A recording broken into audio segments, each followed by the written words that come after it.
later came to be known as White House Chief of Staff. So I have in my family tree a former White House Chief of Staff. Now let's see if I get a little more respect around here.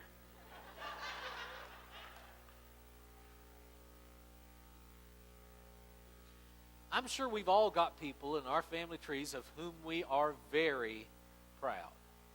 It would be interesting if we had time to go down the pews and hear who we're related to. But then we also have other relatives that we may not be so proud of.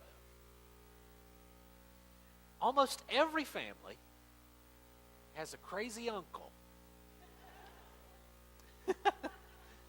or an out-of-control cousin who tarnishes the family name.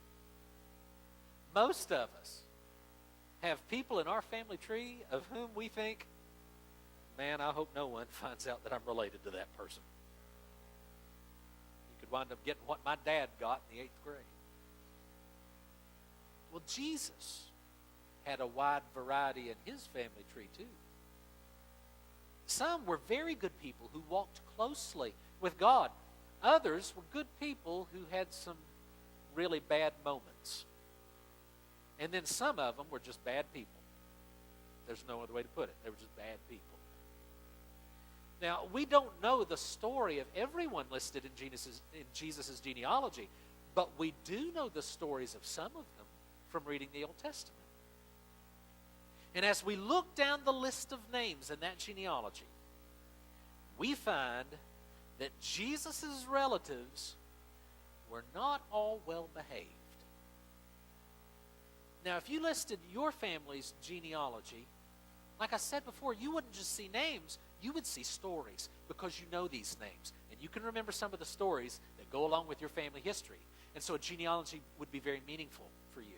Now, when in Jesus' genealogy, when it was first read or heard by the initial recipients of the Gospel of Matthew, they wouldn't have just heard names. A lot of us here, as we were going through it, our eyes were glazing over because we were just hearing names. But they knew the stories behind many of these names, and that would have recalled stories to their minds. For some of you that know your Old Testament, you remembered some of the stories, didn't you? And as we go down that list of names, we find that Jesus' relatives had some interesting stories indeed. For example, Abraham, the first name we come to. Abraham occasionally practiced deception, as did his son Isaac, and especially his grandson Jacob. Judah became involved in fornication with his son's widow, Tamar, who at one point was engaged in deception and prostitution. Rahab, for at least part of her life, worked as a prostitute. And King David, we remember King David, don't we? Although he had a great passion for God, David committed adultery with Uriah's wife, Bathsheba, and then murdered her husband. Then their son, Solomon, although he started out well, started out with a passion for God, started out as the wisest man in the earth, Solomon spent the last years of his life in idolatry and hedonism. Rehoboam exercised tyrannical arrogance, to put it mildly. The godly Uzziah eventually let pride be his downfall. Ahaz worshipped idols and performed child sacrifice. He actually sacrificed some of his own sons to pagan gods. And then there was Manasseh. Manasseh, probably the most notorious member in the family tree. Manasseh engaged in idolatry, child sacrifice, witchcraft, and multiple murders. And then his son, Amon, walked in Manasseh's footsteps. Now, as we look at the family tree of this one family, we see this. This is just one family. Deception, fornication, that's sex outside of marriage, prostitution, adultery, idolatry, hedonism, that's just living for pleasure, tyrannical arrogance, pride, child sacrifice, witchcraft, murder. All of this within one family. And this same family is the family into which the sinless Son of God, Jesus, was born. Now think about that. When you look at your family tree, what do you see? Who's in your family history? Perhaps some of you may have been thinking, with all the dysfunction and sin and weakness in my family, how could God ever bring anything good out of it?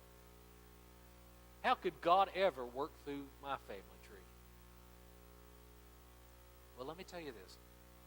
God is not intimidated by your family history. God does not look at your family, wring his hands, and say, goodness, what am I going to do? God is not surprised by your family history. As a matter of fact, he knows it better than you do. God understands your family better than you do.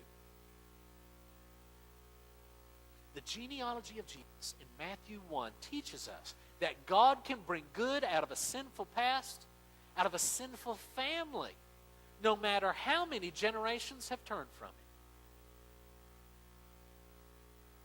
Now maybe you're sitting there thinking, but Kevin, you don't know how bad it's been. I'm ashamed to even talk about all the things that's been going on in my family.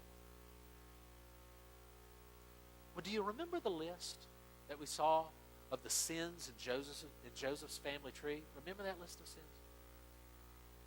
If Jesus was willing to come to Joseph's family, he will most certainly be willing to come to yours.